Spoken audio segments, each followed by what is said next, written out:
e, eventualmente, um diagnóstico por exames, que seria a densitometria óssea. Pelo que a gente conseguiu entender, pelo que o senhor falou, a densitometria seria o exame que vai nos mostrar em que ponto estamos na questão de densidade óssea, é isso, né? E essa densitometria seria obrigatória para a gente começar o tratamento, é isso? Ou você começa antes?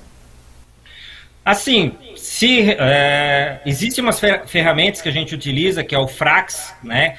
Que se coloca alguns dados do paciente e se esse FRAX já mostrar que tem um alto risco, o paciente tem um alto risco, a gente já pode iniciar o tratamento. Ou se esse paciente já teve uma fratura de baixo impacto, que a gente chama, ou seja, uma queda da própria altura, né? Não é normal eu caminhar, escorregar, cair e quebrar o meu osso. Se isso acontecer, é um sinal indireto de que o meu osso está fraco. Então a gente já pode iniciar um tratamento sem ter a densitometria. E nos casos que realmente fica na dúvida, a gente acaba fazendo a densitometria, que é o padrão ouro, né? E quando possível a gente faz a densitometria até para monitorar o tratamento, para saber se o tratamento está funcionando também. Que vai que às vezes está tomando um medicamento e ele não está fazendo efeito, a gente vai poder ver isso através da densitometria óssea. Ok, doutor. Vamos passar para um novo vídeo, então? Aqui a gente está ainda atendendo os pedidos de quem já entrou na live há 5 dias atrás, né? Meu Deus, tem gente. Não. Vamos ao vídeo, então. O meu nome é Beatriz Agostini. Doutor, eu preciso sempre tomar aquele remédio para osteoporose? Doutor Hélio, aos sons dos sinos da catedral. Bem, o remédio que ela está tomando, a gente não sabe exatamente qual que é, né? Mas eu imagino que ela esteja em tratamento já específico para uma osteoporose, né? Então, ela tem que fazer, como o Dr. Gerson mesmo falou, ela deve ter um exame de densitometria, foi comprovado a osteoporose, e o colega entrou com a medicação. A osteoporose é uma doença que necessita um acompanhamento e um tratamento prolongado, né? Diferente de uma infecção, de um processo inflamatório que você vai tomar alguns dias ou semanas e já se recupera, né? Então, você praticamente vai ter que fazer um tratamento a longo prazo. Hoje, as medicações, elas já evoluíram bastante. Então, nós já saímos de medicações de uso diário para semanal e de semanal já para mensal, né? Então, facilitou bastante a tomada dessa medicação. Mas ela vai ter que ser feita por muito tempo, até melhorar o quadro de resistência óssea, ou seja, melhorar a situação de resistência e de que esse osso fique firme, né? Isso vai sendo acompanhado, às vezes anualmente, ou de 2 anos a densitometria, e também o controle dos exames laboratoriais. Hoje tem até marcadores também para identificar se a medicação está funcionando ou não, né? E o principal também, que as pessoas esquecem, é que a osteoporose está intimamente ligada ao risco de fratura. Então, se está fazendo o tratamento e não teve fratura, indiretamente já é um bom tratamento, né? Não pode ficar preso à necessidade de ter o exame alterado e querer fazer o exame em curto espaço de tempo para querer melhorar o valor numérico do exame. Na verdade, o tratamento é para melhorar a estrutura óssea e a qualidade de vida do paciente. Então, ele tem que trabalhar também a parte da alimentação, a parte da atividade física, e com isso ele vai percebendo que ele tem uma resistência melhor, ele consegue fazer mais atividades, ele vai se sentir fisicamente melhor. A resposta é física. E a gente acompanha, né, monitorando com o exame de densitometria, tá? Alguns casos, quando se usa por muito tempo, até a gente faz um descanso, né, para depois iniciar o tratamento. Mas, assim, é um tratamento contínuo, tá? E um monitoramento também contínuo. Veja só, nós temos mais um vídeo e nós vamos abrir depois para as perguntas. São inúmeras perguntas, elas estão na live, então vamos só tomar, no caso, essa atençãozinha para o último vídeo e a gente já lança daí a abertura para as perguntas para o pessoal que está aguardando na live. Pode ser? Vamos lá, o último vídeo então. Boa noite, meu nome é Adriana Bibi Guerra, eu sou corretora de imóveis da cidade de Teutônia, Rio Grande do Sul. Estou entrando na menopausa e tenho doença de Crohn. Eu gostaria de saber se existe um tratamento que desacelere a evolução de uma osteopenia para osteoporose, ou se não tem tratamento, se realmente eu vou evoluir para uma osteoporose. Obrigada. Veja só que interessante, a doença de Crohn, junto com outros fatores associados, doenças associadas, a gente tem um quadro para mostrar para vocês agora, é que você tem a doença de Crohn como sendo, primeiramente, fazendo uma depressão pela situação do próprio corticoide, que é o tratamento para a doença de Crohn. Várias doenças associadas, não só a questão do Crohn, mas o Cushing, a doença celíaca, a anemia, o mieloma, a anorexia nervosa, a depressão, até o hipertireoidismo, determinam que esse tipo de situação faça, no caso, uma depressão de cálcio, para uma pessoa que já tem doenças associadas.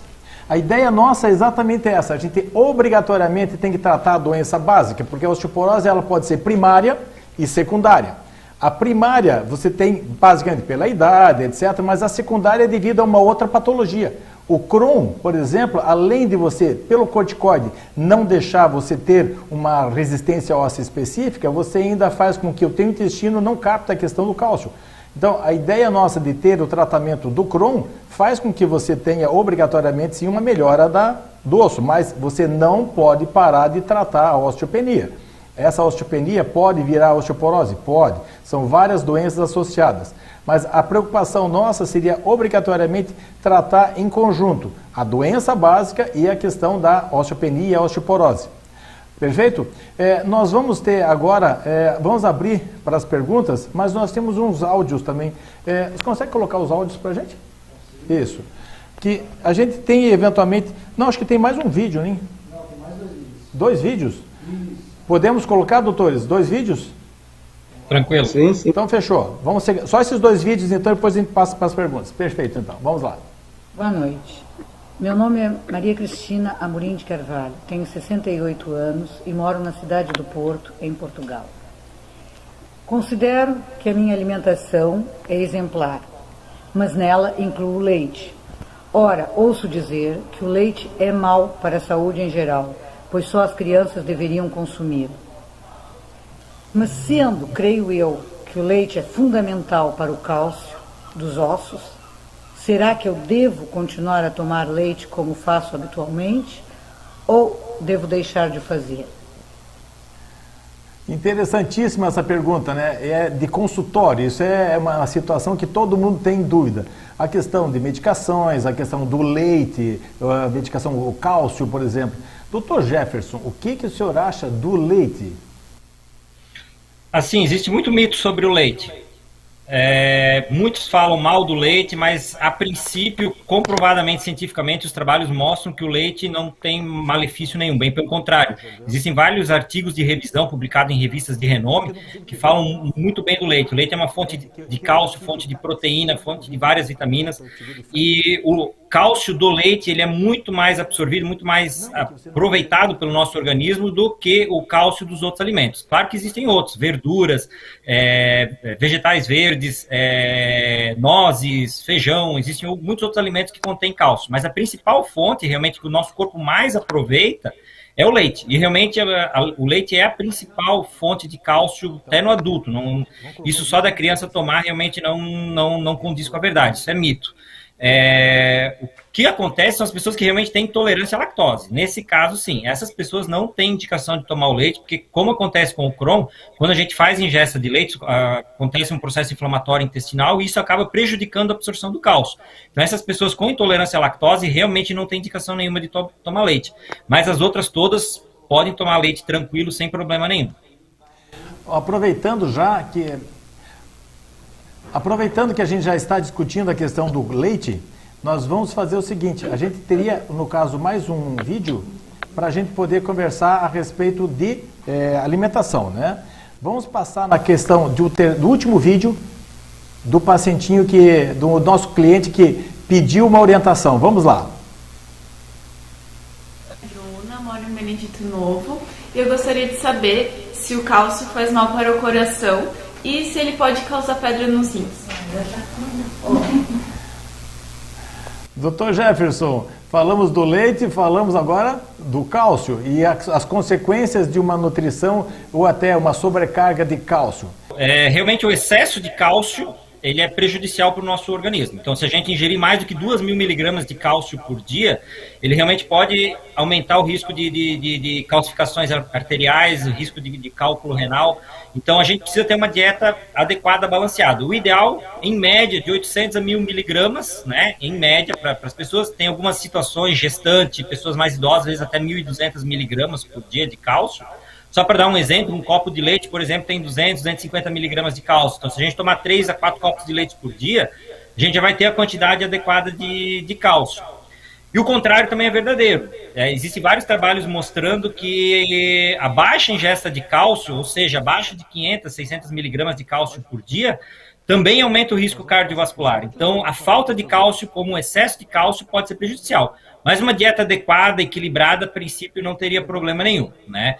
Teve um trabalho que foi publicado há uns anos atrás que aventou esse risco do uso do cálcio com risco cardiovascular, mas após esse trabalho já foram feitos muitos outros, com um número muito maior de pessoas participando desse trabalho, e não se conseguiu comprovar esse risco cardiovascular. Então, a gente sempre tem muito questionamento sobre isso, mas a princípio não nos preocuparia tanto. Doutor Hélio, conseguiria complementar, doutor Hélio? Sim. Então, como a mulher de Porto lá que perguntou sobre o leite, né? Só complementaria também que o leite é algo que é acessível, né?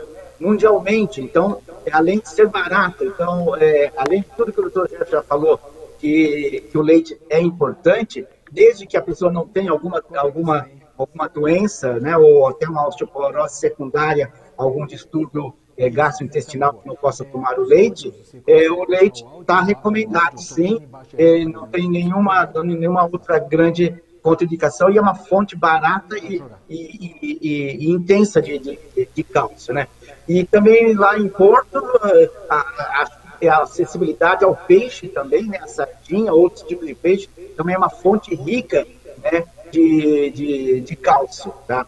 E não esquecer que o cálcio e a vitamina D andam juntos, né? Então, é importante que tanto a ingestão de cálcio e a conversão da vitamina D, né, da pele com raio solar, também são duas situações importantes para melhorar a qualidade óssea, né?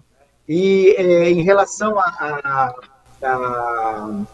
se a pessoa tem que fazer o uso constante do cálcio e se pode dar algum problema cardíaco, basta pensar que o coração ele bate sem parar e precisa de cálcio para é um músculo e nada melhor que uma boa contratura muscular do que o cálcio.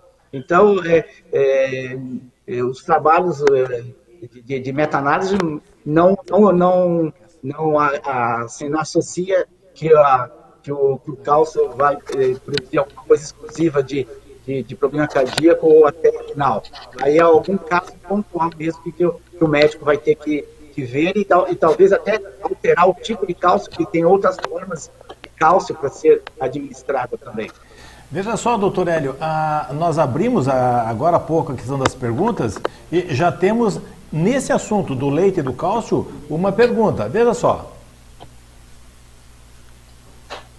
A questão do leite como fonte de cálcio pode ser substituído? E agora, doutores? Nós temos a questão da intolerância à lactose. Doutor Jefferson, o que o senhor acha? Na verdade, sim. O ideal é a ingesta alimentar do cálcio. Se a gente conseguir tem as tabelas que mostram a quantidade de cálcio de cada alimento, se a gente conseguir atingir via dieta via comida, alimentos, o cálcio é muito mais saudável. Mas o estudo Brazos aqui do Brasil mostrou que a média de ingesta de cálcio do brasileiro, em média, é de 500 a 600 miligramas. Tem locais que 400 miligramas por dia. Então, é uma ingesta insuficiente. Nesses locais, a gente precisa complementar, suplementar. E para isso, realmente, a gente pode utilizar o comprimido do cálcio e tem que ver, conversar ver qual que é a ingesta diária e suplementar, como o próprio nome diz, é um suplemento. Então, a gente vai tomar o comprimido de cálcio até atingir aquela quantidade de 800 a 1000 miligramas por dia. E para isso, a gente tem vários tipos de cálcio. Tem o citrato, fosfato, carbonato. Até complementando aquela questão anterior ali, que eu até falei só do risco cardiovascular, mas as pessoas que têm cálculo renal, têm pedra nos rins, o suplemento de cálcio realmente, dependendo do tipo de cálcio, pode aumentar um pouco o risco de cálculo renal. Nesses casos, o ideal é a gente utilizar o citrato de cálcio. O citrato de cálcio, ele é um suplemento que não afeta tanto a parte renal e não aumenta o risco de cálculo renal e a parte renal acaba não sendo tão prejudicada. Nós temos uma outra pergunta em áudio também, doutores. Vamos colocar agora a respeito de dúvidas dos nossos internautas. Vamos lá. Boa noite, professor Schweda. Aqui é a Vitória Dansky. Eu estou no 5º semestre de Medicina e tenho 19 anos. E eu gostaria de saber, em relação a tratamento preventivo para osteoporose em mulheres idosas, qual é a recomendação de idade para iniciar esse tratamento? E se precisa de exames, ou se apenas a idade é suficiente para um tratamento precoce? Veja só, a dúvida da Vitória é recorrente em todos os internautas, né? A questão de você ter o diagnóstico e você ter o tratamento.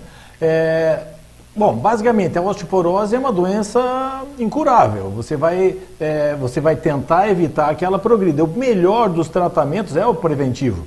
Se você conseguir fazer com que você evite de ter osteoporose, melhor.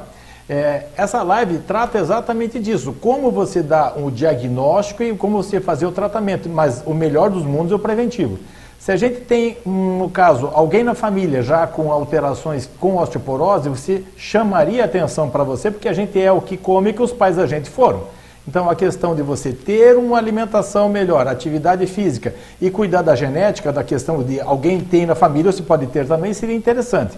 Chama a atenção a grande incidência de osteopenia nas meninas, nas mulheres, né? E essa situação de você ter a prevenção com o ciclo hormonal estando normal é bem diferente do que você já está na menopausa. Então, a prevenção, eu acho que começaria com a questão de sintomas, se você tem alguém eventualmente na família e eventualmente chamando a atenção de exercícios físicos e alimentação. A prevenção, sem dúvida nenhuma, é o melhor, o preventivo é o melhor tratamento. Concorda, doutor Hélio? O que a gente pode fazer para ajudar? Inclusive, assim, até uma dica que eu faço no consultório, né? Se a pessoa está na dúvida, ela pode já, inicialmente, né, já ver se ela está no grupo de risco, né? Então, existem alguns fatores de riscos que estão ligados à parte genética, né? Que a gente diz fatores de riscos não mutáveis, né? Então, mulheres, né, brancas, né, caucasianas, de baixo peso, baixa estatura, né, que tem histórico familiar, de repente, que alguém teve alguma fratura de quadril, o vô, avó, pai, né, mãe, né, isso já é fator também que influencia. História familiar, né, de incidência de osteoporose, né, em tios, avós, né, mãe, isso aí também é importante. E tem aqueles fatores mutáveis, que a pessoa até tem, e que sabendo que corre o risco de evoluir para uma osteopenia, uma osteoporose, ela pode mudar, né? Então, seria, se ela faz uso de consumo de álcool, fumo, então ela pode eliminar isso, né? Se ela tem uma doença prévia, né, procurar cuidar melhor dessa doença, não deixar ela progredir para não dar danos físicos, né? Eu acho que são coisas que ajuda bastante e a partir daí já tenta o paciente para se prevenir, né? Isso é importante, o histórico familiar pesa muito. Olha só interessante, doutor Hélio, Olha só que interessante, nós temos uma pergunta que veio agora dos internautas que fala exatamente disso. Coloca, olha só, pode existir reversão na osteoporose? Querendo ou não, a gente sabe que é incurável, mas você tendo a doença, você pode revertê-la? Dr. Jefferson. Então, assim, a osteoporose é uma doença que a gente tem que tratar para sempre, tá? Existe a doença a osteoporose e existe a osteoporose densitométrica. Com o tratamento, a nossa densitometria pode ir melhorando. Existem casos que tinha uma osteoporose na densitometria, com o tratamento foi melhorando e acabou evoluindo para uma densitometria normal. Mas uma vez tendo osteoporose, a fragilidade desse osso, mesmo a densitometria estando normal, ele é um osso mais frágil. Então, é um paciente que sempre vai estar com risco aumentado. Então, é um paciente que sempre vai ter que ficar acompanhando, monitorando e não necessariamente tomando medicamento, mas é um monitoramento que precisa ser feito contínuo, né? E só complementando um pouco o que foi discutido anteriormente, né? Existem alguns colegas até que dizem que a osteoporose é uma doença pediátrica com manifestação geriátrica, ou seja, é uma doença que às vezes pode começar já quando criança, um não cuidado com qualidades de vida, atividade física, alimentação, que acaba não atingindo um pico de massa óssea. O que é esse pico de massa óssea? Como eu falei lá no comecinho, o osso ele é o nosso depósito de cálcio. Então é como se fosse uma poupança. A gente vai guardando cálcio durante a infância e a adolescência. Quanto maior a nossa poupança, mais a gente vai poder gastar quando for adulto, quando for idoso. Então, lá na criança, tendo uma dieta, tendo um hábito saudável, alimentação saudável, outras comorbidades, pegar sol para produção de vitamina D, vai acabar protegendo esse indivíduo lá na frente, tendo um pico de massa óssea melhor, tendo um depósito maior de cálcio nos ossos. Isso vai proteger ele lá na frente, no futuro, quando for mais idoso. Veja só, doutor Jefferson, eu tenho no caso até um paciente meu que fez tratamento e que a gente eventualmente faz acompanhamento. Um paciente que chegou para avaliação com 67 anos, aqui o gráfico mostra exatamente isso, e que anualmente ele foi fazendo a densitometria óssea. Se a gente avaliar esse exame, você vê, ela com 67 anos, ela estava com osteoporose pela densitometria óssea na coluna. L1, L4 significa coluna.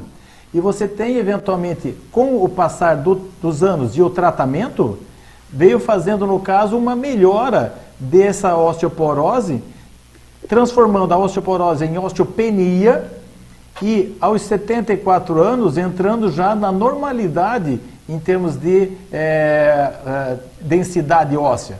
Então, você tem uma reversão da osteoporose se tratar.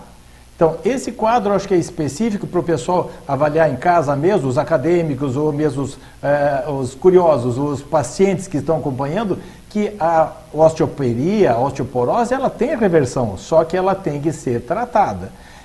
Essa paciente é uma paciente bastante, digamos assim, chata no tratamento, então ela levou a sério o tratamento e ela acaba melhorando da osteoporose.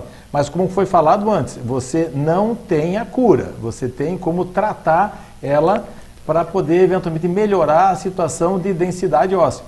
É interessante porque essa pergunta todo mundo faz, pô, mas doutor, eu tenho osteoporose, e agora? Eu tenho risco de fratura, eu tenho como melhorar? Eu acho que isso aí, com certeza, você tem como melhorar, só que você tem que encarar a situação como sendo, não, é uma doença não só chata, é uma doença que pode ser grave pela questão de você ter riscos. O risco principal da osteoporose seriam as fraturas mesmo, né?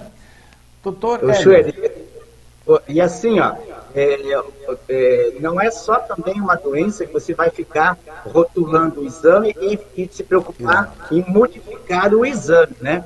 Então, o exame é um ponto de apoio, é uma ferramenta muito importante para o médico saber a situação atual que está o paciente, como que ele está evoluindo. Por isso que tem que fazer um acompanhamento a longo prazo. Agora, o paciente tem que fazer a parte dele também, né? Então, ele tem que fazer tomar a medicação, ele tem que fazer atividade física, ele tem que se cuidar da exposição ao sol, né? E hoje a gente sabe que a adesão ao tratamento é muito baixa ainda, né? Então, em termos de literatura, às vezes chega a menos de 20%, 30% de adesão a um tratamento prolongado. Então, o paciente tem que entender que não é só o resultado da densitometria que tem que representar a melhor ou não da situação. Mas, por exemplo, se ele está envelhecendo, né, a partir de 70, 75 anos, a média de fratura ele chega a ser de 50% nessa faixa etária, né? E às vezes você está tendo o acompanhamento do paciente já há alguns anos, né? E ele não desenvolveu nenhuma fratura menor, nem uma fratura mais grave. Então, isso representa também a eficácia do tratamento. Então, não é só o resultado da densitometria, a gente até consegue mostrar para o paciente a importância do exame, mas enfatizando que ele não sofre fratura, que melhora a sua atividade física, isso daí é a resposta do tratamento como ganho de qualidade de vida, que acho que isso que é o principal. Doutor Hélio, nós vamos fazer agora, no caso, uma pausa para os nossos patrocinadores, mas nós temos mais de 10 perguntas na live já. Então, bem rapidinho, para a gente ser bem objetivo, porque senão nós vamos ficar até amanhã cedo discutindo aqui. Vamos só abrir um espaço para os nossos patrocinadores e em seguida voltamos para o pessoal dos internautas curiosos. Valeu?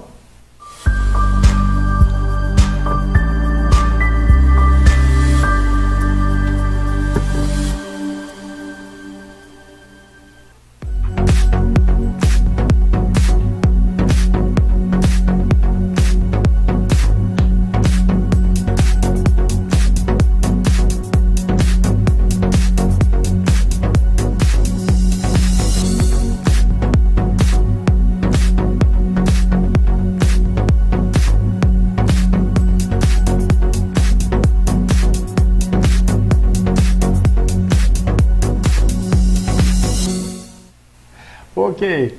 Vamos para as perguntas, então, dos internautas? Vamos lá. Veja só, após os 40 anos, temos como tratar já de uma maneira preventiva tomando cálcio? Dr. Jefferson.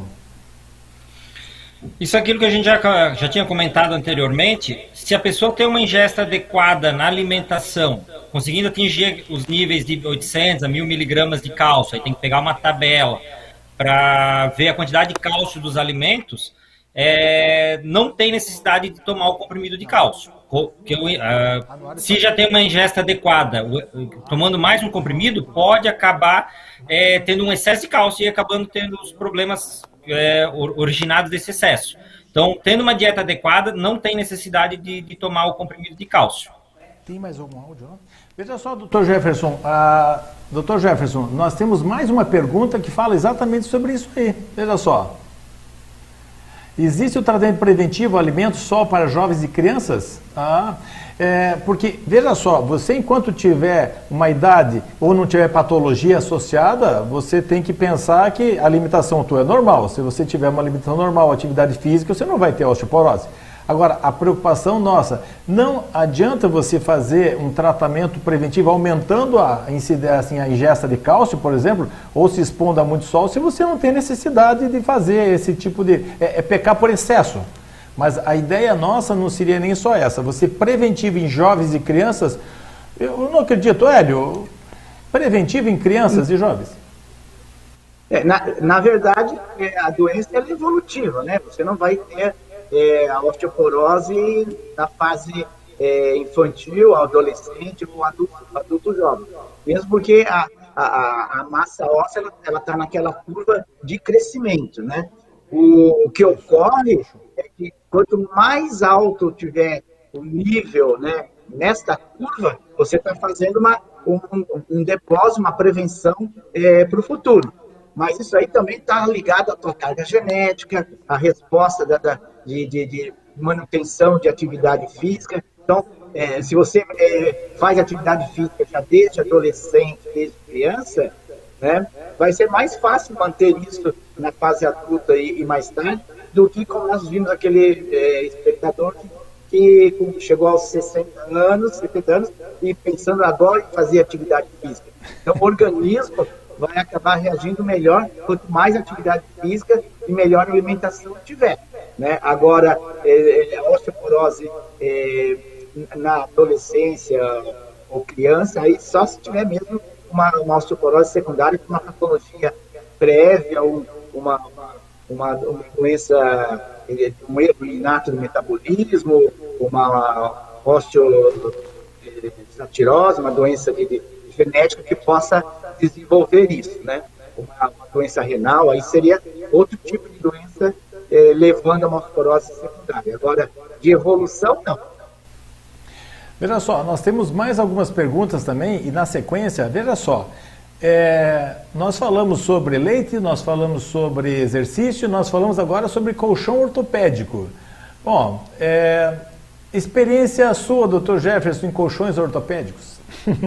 Qual seria? Assim, para osteoporose, a princípio, não tem modificação nenhuma, né? Pode ter alguma função para lombalgia, para dor, isso aí, tudo ok. Mas para a questão de osteoporose, o colchão, a princípio, não tem função nenhuma.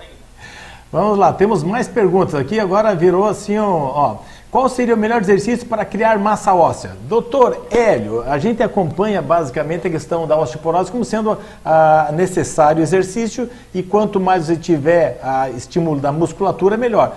Bom, eu quero agora uma receita de bolo. Qual é o melhor exercício para criar massa óssea? Na verdade, são todos exercícios que gerem impacto, né? E carga para que melhore a densidade. Eu digo no consultório é como pegar uma bolinha de papel, quanto mais você vai amassando, mais vai apertando, mais resistência aquela bolinha tem. Então, atividade, né, física, onde você tenha impacto, tenha força muscular, né, tenha carga, é muito importante, né? Normalmente, às vezes, até o paciente pergunta, eu faço natação. Aí não tem tanto impacto, não tem tanta carga. É bom ou não para a osteoporose?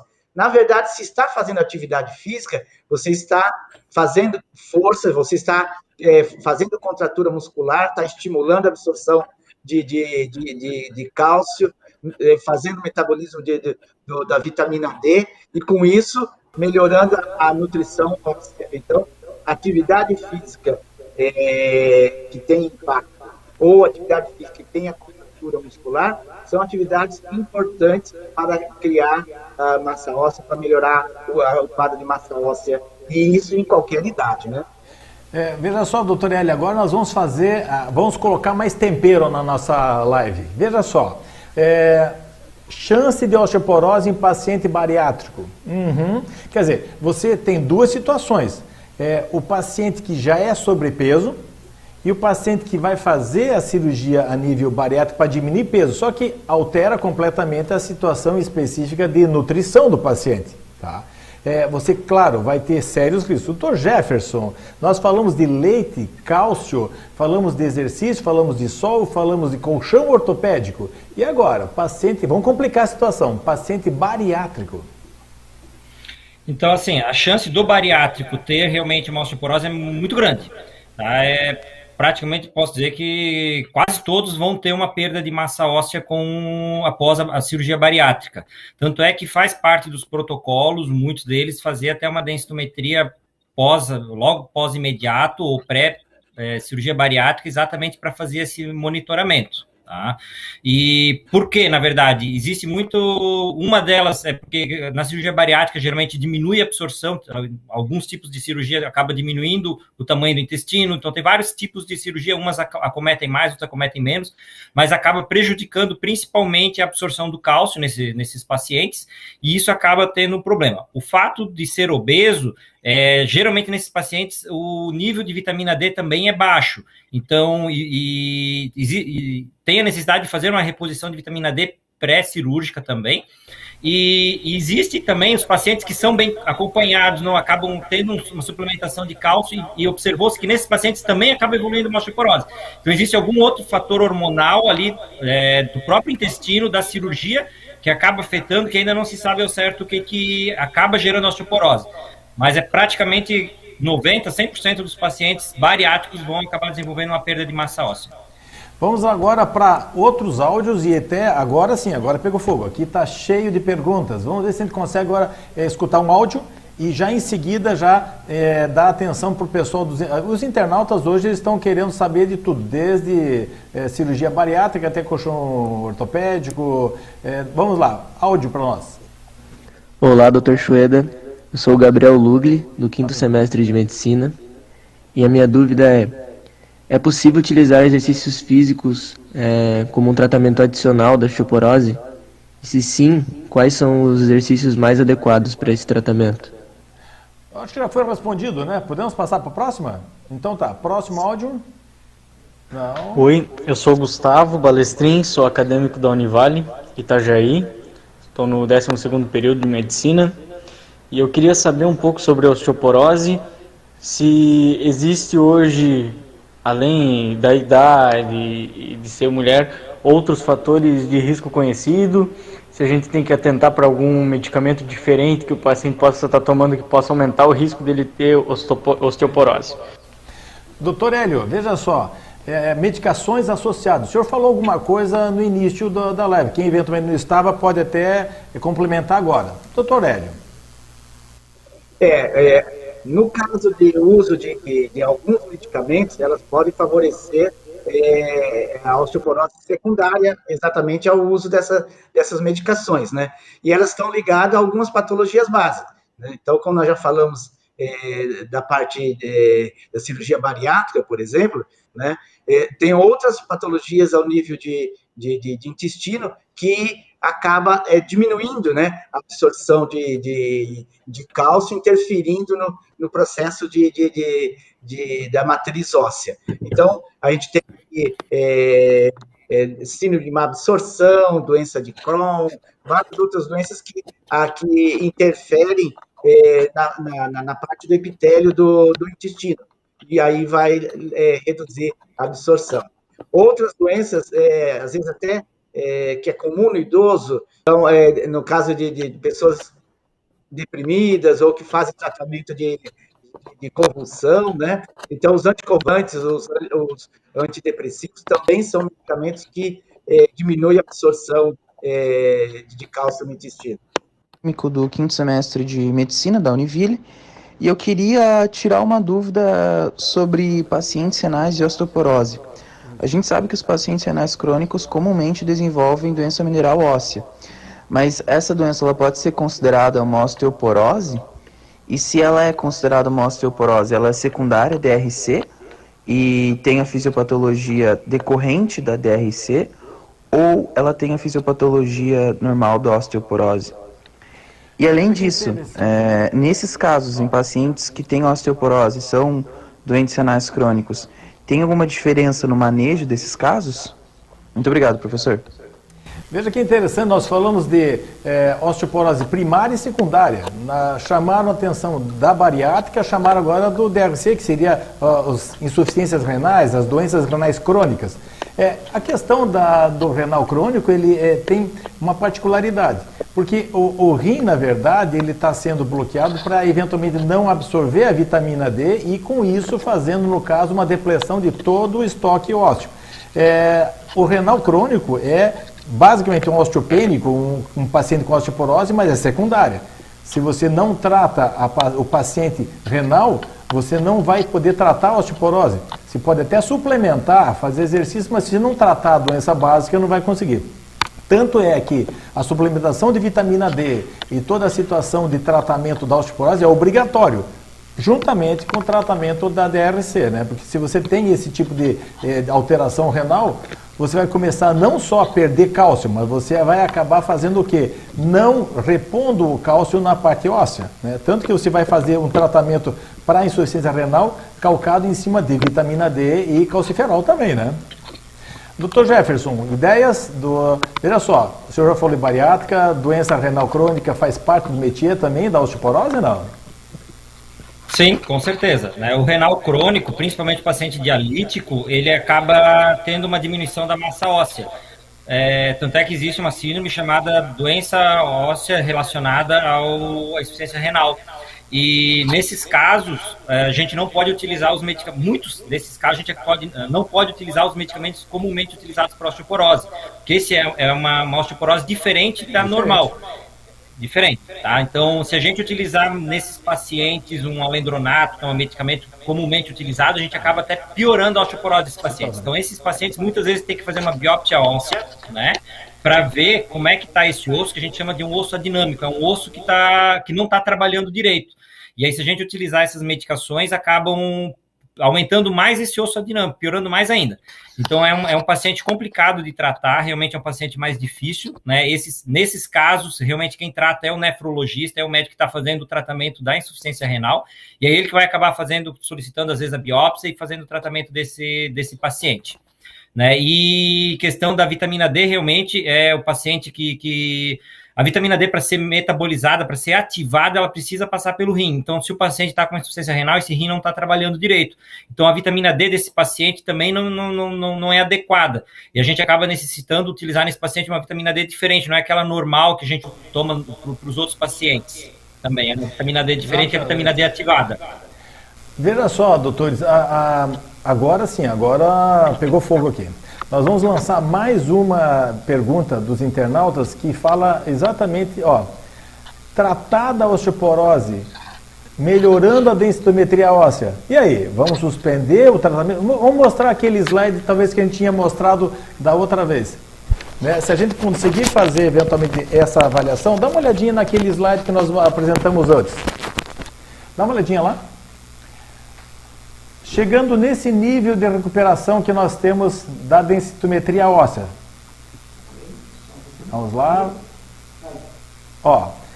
Chegando nesse nível de recuperação de osteoporótica para uma densitometria óssea normal. E agora, paramos o tratamento ou não? Doutor Hélio. Não. Como foi bem desde o começo da live, né? A osteoporose, ela não tem cura. Foi uma situação do paciente que ele conseguiu melhorar bem o seu status de densidade óssea, né? Então, na verdade, ele está numa situação de ganho pelo uso da medicação e pelas outras medidas preventivas que ele tem feito, atividade física, ingesta de cálcio, de vitamina D e assim por diante. A interrupção do tratamento vai acontecer de ter o risco dele descer, né, os níveis mais baixos novamente, e aí ter que instalar novamente o tratamento medicamentoso.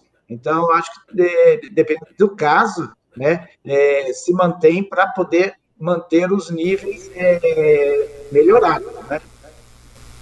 Doutor Jefferson, nós temos uma pergunta endereçada ao senhor aqui. Podemos colocar ou não é, não?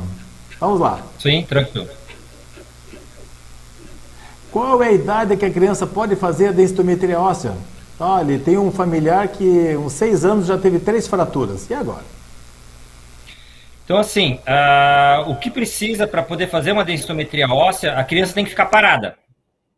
Tá? Então, se a criança não cooperar, pelo menos ali ficar uns 5, 10 minutos sem se mover, a gente não consegue fazer o exame, porque se ela se mover, o exame fica tremido, né? A gente não consegue ver a imagem, não consegue analisar o exame. Então, a criança conseguindo ficar parada, é possível fazer a densitometria dela. Geralmente, os aparelhos, eles aceitam crianças até abaixo de 4 anos de idade. Então, acima de 4 anos de idade, é possível fazer a densitometria das crianças. Mas, sob essa condição, a criança tem que ficar parada. Ou, senão, tem que fazer uma sedação, mas não é um exame, assim, de alta necessidade para ter que chegar a fazer uma sedação, fazer uma anestesia na criança para poder fazer o exame. Então, se a criança já teve 3 fraturas, e muitas vezes são fraturas... Aí tem que ver como é que foram essas fraturas. Se for uma criança mais arteira, que cai direto, que vai se quebrar. Se eu cair todo dia do telhado da minha casa, eu vou me quebrar todo dia. Então tem que ver como foram essas fraturas. Se foram fraturas de baixo impacto, realmente dá para se pensar numa osteoporose, entendeu? Até uma osteogênese imperfeita também, né? Isso aí também tem que ser pesquisado também, né? A gente tem, no caso, mais uma pergunta, só que foi feito por vídeo agora, tá? Nós vamos colocar o vídeo para a gente poder analisar. Acabou de chegar. Essa é uma senhora de Curitiba. Boa noite, meu nome é Kate, eu moro em Curitiba. Eu gostaria de fazer uma pergunta pela minha mãe, que tem 49 anos e está entrando na pré-menopausa. A pergunta para os doutores é: qual é a relação da menopausa com a osteoporose e qual é o local de fratura mais comum? Olha só, toda a situação de você ter a alteração hormonal faz com que você altere toda a parte de paratormônios, a parte de estradiol, etc. Você tem, vou dizer basicamente os 3 pontos que são os principais de fratura: coluna, quadril e punho. A coluna é uma fratura mais silenciosa, em que você vai, com a idade, vai percebendo que a senhorinha vai ficando mais encurvada, vai diminuindo de tamanho. Essa diminuição de tamanho faz exatamente pela fratura da coluna, né?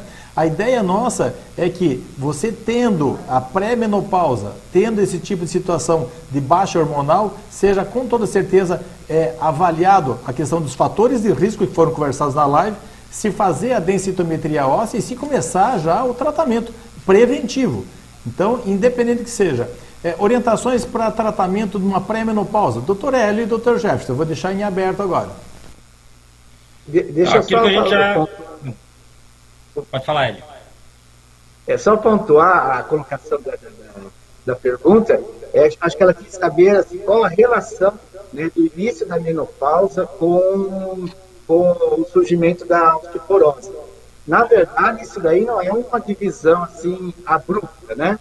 Na verdade, a mulher entra na menopausa e aí os hormônios estrogênicos começam a diminuir, e com isso daí favorece a osteopenia e a osteoporose. Então, na verdade, ela vai ter que procurar o ginecologista dela, ver como é que está a parte hormonal, para daí fazer o acompanhamento. E o tratamento pode ser, inicialmente, só cuidando da parte do cálcio, da parte da vitamina D, da atividade física. Não significa que entrou na menopausa já vai fazer o tratamento medicamentoso direto para a osteoporose, mesmo porque nem sabe qual é a situação da matriz óssea dela, né? Então ele vai avaliar primeiro, daí vai ver a indicação da densitometria, e se na densitometria estiver alterado, aí é que vai se iniciar o tratamento, né? Então não é uma coisa assim direto, não, né? Exatamente. Então, Jefferson, mais uma pergunta, veja só que interessante. Nós já falamos do leite, do cálcio, e agora ele quer comparar, olha só, leite de origem animal e o leite de origem vegetal. E o cálcio? Então, assim, o leite de origem vegetal, leite de amêndoas, leite de coco, a princípio ele não tem cálcio, a não ser que ele seja enriquecido com cálcio. Tá? Então, eles acabam fazendo um enriquecimento de cálcio nesses leites, diferente do leite de origem animal. Esse já vem com cálcio nele próprio, entendeu? Então, assim, os leites de origem vegetal, a princípio, eles não têm um cálcio originalmente, ou se tem uma quantidade mínima. Então, tem que ver na embalagem se realmente eles são enriquecidos com cálcio, esse tipo de leite. Nós temos uma outra pergunta agora, que olha só, banho de sol. Que horas que você leva a oma para tomar sol, né? Se você toma o sol no período ao meio-dia à tarde, ela tem câncer de pele. Que horas que seria melhor levá-la para tomar o banho de sol? Vamos lá, doutor Hélio, vai levar a oma que horas para o sol?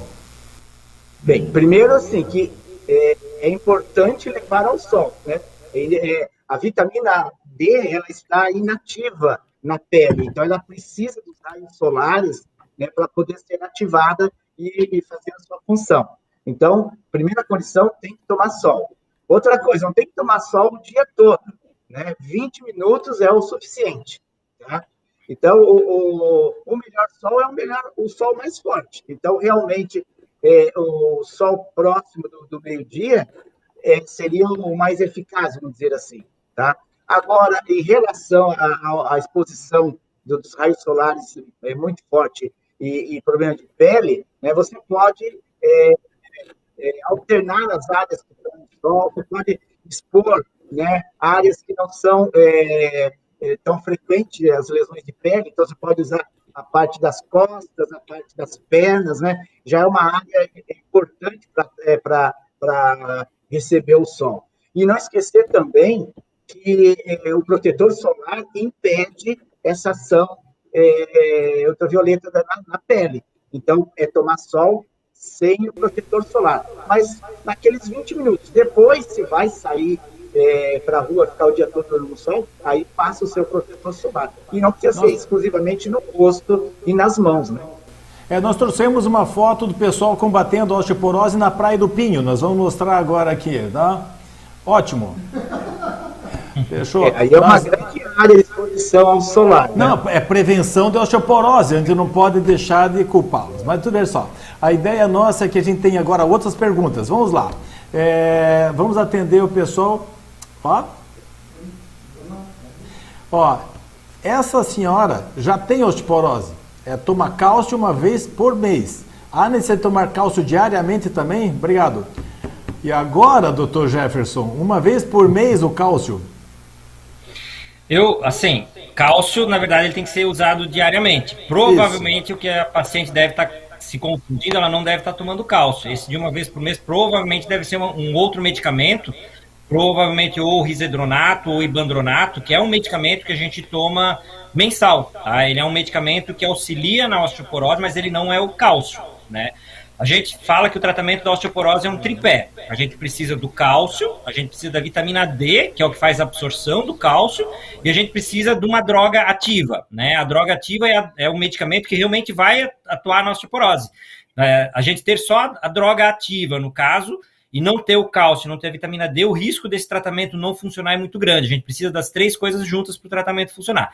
Provavelmente esse medicamento que ela toma uma vez por mês é uma droga ativa dessa que deve ser ou ibandronato ou risedronato, que é mensal. Isso não é cálcio, tá? Eles são medicamentos que ajudam a fortalecer o osso, mas não é o cálcio. Isso é muito comum. Os pacientes confundem o cálcio com alendronato, ibandronato ou risedronato, que são os medicamentos. Veja só, nós temos nós temos tanto no YouTube como eventualmente no Face e até, não, acho que no Instagram, no Face lançamos a terceira aula de tratamento de osteoporose, né? Vai ser, acho que amanhã está caindo na rede, chama-se Em Busca do Cálcio Perdido, né? Porque a ideia nossa é que a gente tenha que recuperar esse cálcio para poder ter o estoque ósseo, evitando as fraturas, né? Veja só que interessante, nesse questionamento, uma pessoa de 85 anos recém-diagnosticada, tomara que não tenha sido diagnosticada uma fratura, né? Porque se você for eventualmente tratar uma fratura de colo de fêmur, que é cirúrgica, e você não fizer o tratamento da osteoporose, que foi o que ocasionou a fratura, você pode ser processado por negligência. Porque a situação de você tratar só a fratura e não tratar a causa da fratura determina esse tipo de situação. Quer dizer, vai continuar a ser exposta a outras fraturas, né? A preocupação, 85 anos, se eventualmente for diagnosticado por sintomas que não tenham sido fraturas, o tratamento realmente tem benefício? Doutor Hélio, dúvidas? Primeiro que se foi diagnosticada osteoporose é porque tinha alguma situação que levou a isso. Ela teve que fazer os exames, ela teve que fazer a densitometria. Então, feito o diagnóstico, não tem idade para iniciar o tratamento. A partir do diagnóstico já tem que ser tratada, né? E com 85 anos, com certeza, se perguntar para ela, ela vai querer viver muito, muito mais e com qualidade de vida. Então, já que foi feito o diagnóstico com 85 anos, que trate logo, né? Porque o risco de fragilidade e de fratura é maior. A partir dos 75 anos, quase mais de 50% das pessoas, das mulheres de 75 anos, tem uma fratura, né? E se ela tiver ainda uma fratura de arcos costais, uma fratura de punho, ainda é uma fratura menor se comparada com uma fratura de colo de fêmur, que ela vai ter que fazer uma intervenção cirúrgica e com o risco de poder até ir a óbito em 1 ano, 2 anos de vida. O doutor Hélio, doutor Jefferson, está tendo um congestionamento de perguntas aqui. Nós temos, como previsto, em torno de 1h30 para a gente poder discutir o tema, mas se nós formos dar atenção para todo mundo, vai ficar bastante, curto esse tempo. Uma proposta que eu teria, basicamente, seria o seguinte: nós temos esse tema explorado já nas minhas redes sociais, mas eu acho que a gente vai ter que talvez fazer o Osteoporose 2 a revanche, porque é muita, mas é muita pergunta aqui.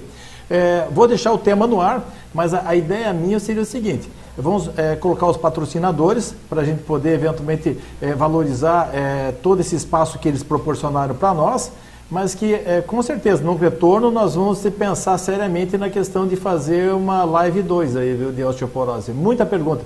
Nós temos mais de 20 perguntas aqui pendentes ainda. Vamos fazer um espaço para os patrocinadores e em seguida voltamos a conversar sobre o tema então.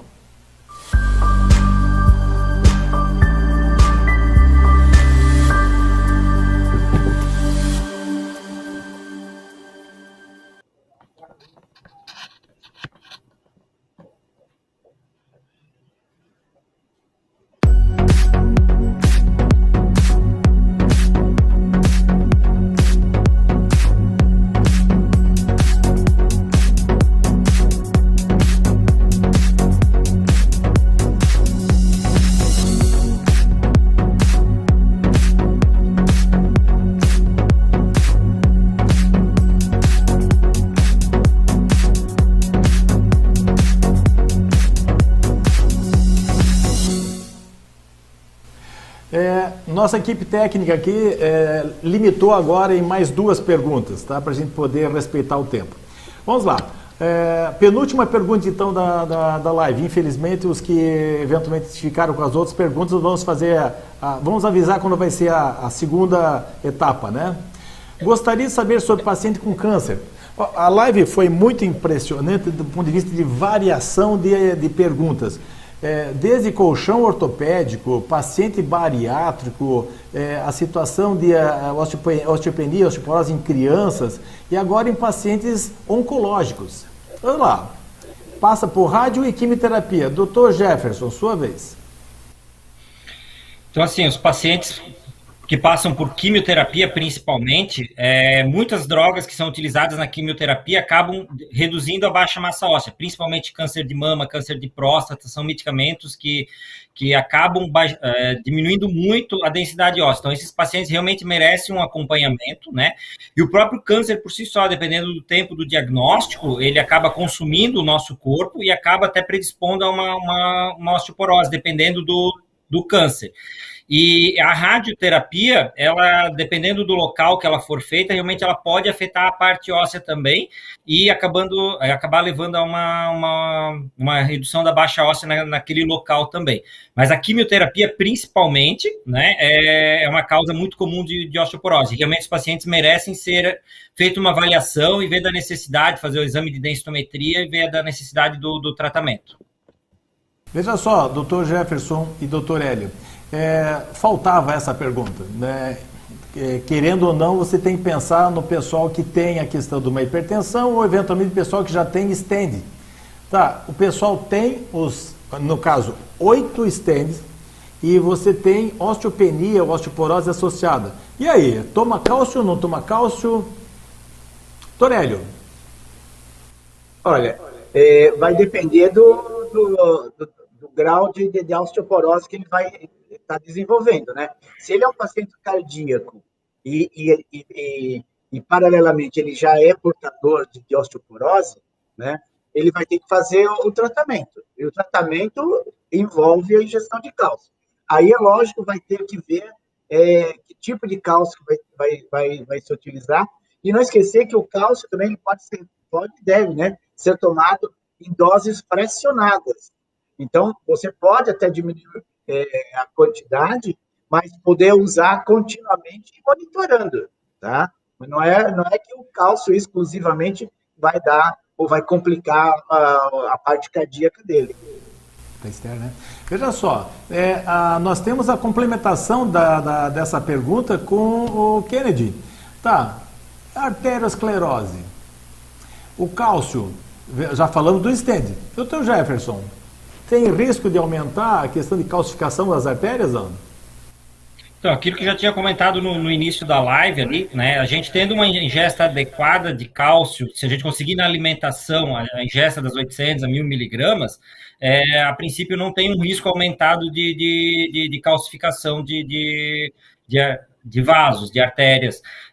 O problema é o excesso do cálcio, né? E atualmente, a maioria dos cálcios já vem associada à vitamina K2. Existem alguns estudos falando que a vitamina K2 diminui o risco de calcificação arterial. Então, não é nada assim 100% comprovado, mas vários estudos apontam para esse fim. Então, se for observar, quase todos os cálcios atualmente já vêm com a vitamina K2 associada para isso, com esse fim.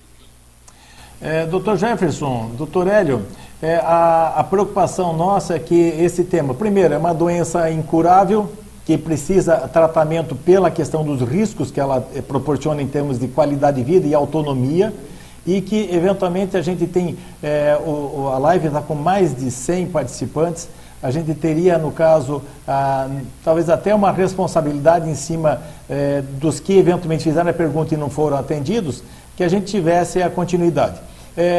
Nenhum tema pode ser exposto mais do que 1h30, senão ela fica bastante, digamos, repetitiva e acaba não trazendo muito, é mais ou menos que nem uma aula ou qualquer outra atividade.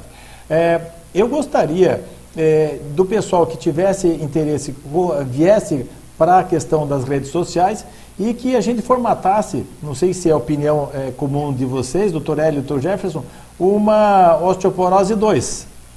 O que vocês acham, doutor Hélio? Estamos à disposição aí.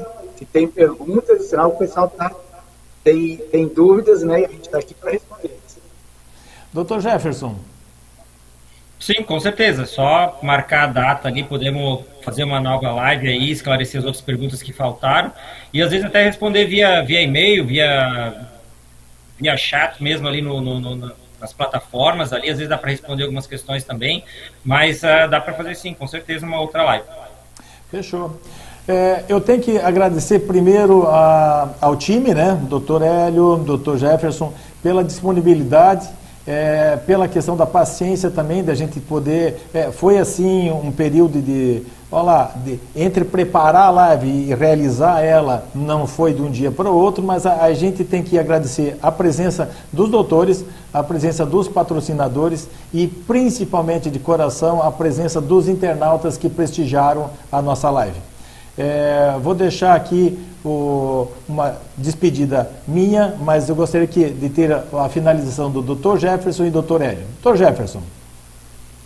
Gostaria de agradecer aí o convite para poder participar dessa live. Espero ter ajudado a esclarecer as dúvidas dos internautas aí. E estamos aí à disposição para um próximo evento aí, se for programado, mesmo se for possível aí. Dr. Hélio? Eu agradeço o convite, né? Mais uma vez o contato com os colegas aí, que a gente já se encontra nos congressos, agora com essa pandemia a gente está só se conversando e se vendo online. Então, é sempre prazeroso revê-los, trocar ideias, né? A gente está à disposição. Agradeço também aos patrocinadores e principalmente quem mandou as perguntas, né? E quando tiver as próximas a gente vai responder. Okay? Uma boa noite para todos. Obrigado aos acadêmicos, aos pacientes. A ideia nossa é que a gente consiga trazer para todos, principalmente o pessoal que tenha ou pacientes ou parentes com essa situação, um pouquinho mais de orientações. Nós tivemos pacientes bariátricos, pacientes com colchão ortopédico, pacientes com stand, pacientes infanto-juvenis, quer dizer, deu de tudo nessa live. E a gente, eu acho que foi bastante abrangente. Independente do que seja, obrigado a todos pela participação, aos doutores, aos acadêmicos, aos pacientes, aos curiosos, a todo mundo que eventualmente prestigiar, e a gente volta com certeza com o tema em próximas reuniões. Muito obrigado.